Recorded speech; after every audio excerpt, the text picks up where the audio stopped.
La question semblait réglée sur qui était véritablement l'élu. Mais je continue à voir encore sur les forums que beaucoup pensent que c'est Anakin, Luke, peut-être même Leia. C'est le sujet de notre vidéo d'aujourd'hui.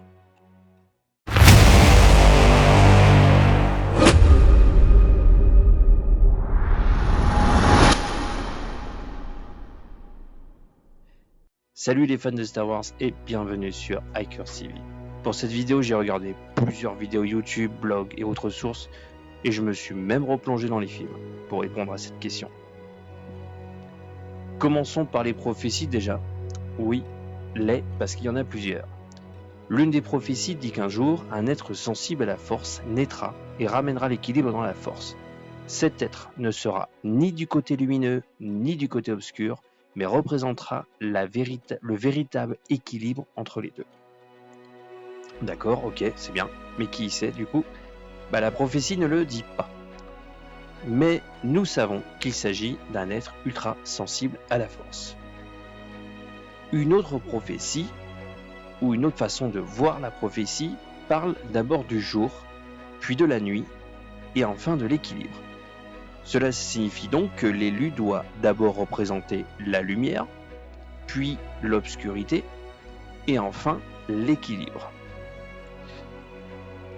Dans les commentaires des DVD et des Blu-ray de George Lucas, il explique que les Jedi ne représentent pas seulement la lumière, mais qu'ils sont eux-mêmes la lumière.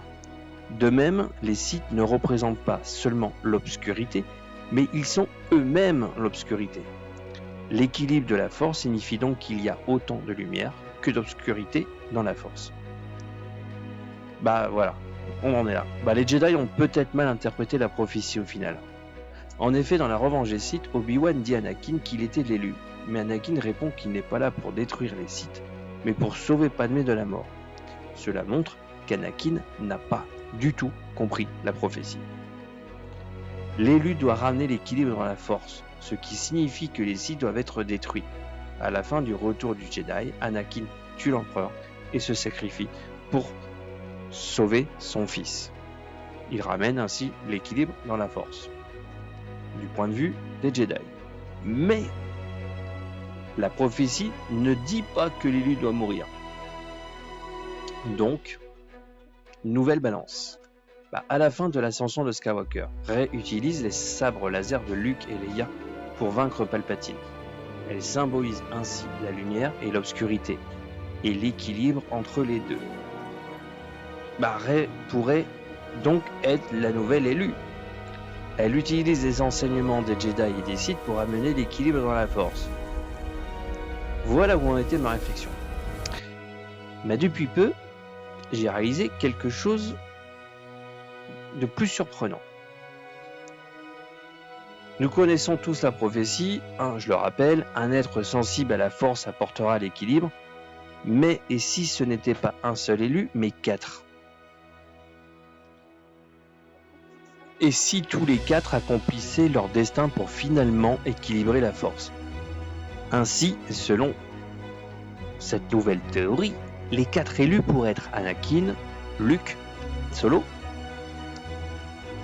Kylo Ren, Dooku et Rey. Quoi ? Mais qu'est-ce qu'il raconte lui ? C'est ce que vous êtes en train de me dire, je pense. Vous voyez, c'est comme si je sentais quelque chose à travers moi, à travers nous, à la force. Mais attends, je me sens tout d'un coup différent là. Ce serait pas 4, mais 5 au final. Donc je pourrais être l'élu. Non, allez, je déconne. Je suis en train de vous perdre. Ok, je vous explique. Pourquoi on parle des 4 élus ? La prophétie dit qu'un être sensible à la force apportera l'équilibre. Mais que signifie vraiment l'équilibre ? Cela signifie que le côté obscur et le côté lumineux de la force doivent être également puissants. Les Jedi ont mal interprété cette prophétie, pensant que l'équilibre signifiait la destruction des Sith. Pourtant, avant l'ordre 66, la force était fortement déséquilibrée.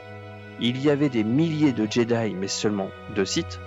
Après l'ordre 66, il ne restait que quelques Jedi survivants, mais ils devaient se cacher, ce qui rendait le côté obscur plus puissant. Anakin a joué un rôle crucial en se convertissant côté obscur, ce qui a rapproché l'équilibre.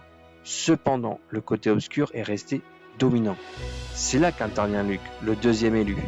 Il a ramené son père vers le côté lumineux et a joué un rôle clé dans la destruction de l'Empire. Mais maintenant, le côté lumineux est devenu trop puissant et le côté obscur trop faible. C'est là que Rey et Solo entrent en jeu. Attention, spoiler pour ceux qui n'ont pas vu Star Wars 8 et 9. Rey et Ben Solo représentent un nouvel équilibre. Rey du côté lumineux et Ben Solo du côté obscur. Mais aucun des deux n'est entièrement du côté obscur ou lumineux. Ils se comprennent et pourraient travailler ensemble pour créer un nouvel ordre où les deux côtés de la force coexistent en équilibre. Imaginez un nouvel ordre où les étudiants apprennent à maîtriser les deux côtés de la force, utilisant le côté lumineux et le côté obscur ensemble. Ainsi, la force serait enfin en équilibre. Une sorte de Jedi gris. D'ailleurs, pour ceux qui n'ont pas vu ma vidéo à ce sujet, je vous partage le lien dans les commentaires. Ainsi, chacun des 4 élus est crucial. Sans leur action, l'équilibre final ne serait pas atteint. Qu'en pensez-vous? Qui est l'élu selon vous? Écrivez-le moi dans les commentaires. Merci d'avoir regardé cette vidéo. Si elle vous a plu, n'hésitez pas à liker et à vous abonner à la chaîne pour ne pas manquer les prochaines vidéos sur Star Wars. J'essaie de poster 3 vidéos par semaine, alors abonnez-vous pour ne rien rater. À titre d'information, je suis en train de travailler sur une nouvelle vision de l'histoire de Revan à travers ses sabres laser. Je la posterai si nous franchissons le seuil des 300 abonnés. Alors, merci beaucoup pour votre soutien et que la force soit avec vous.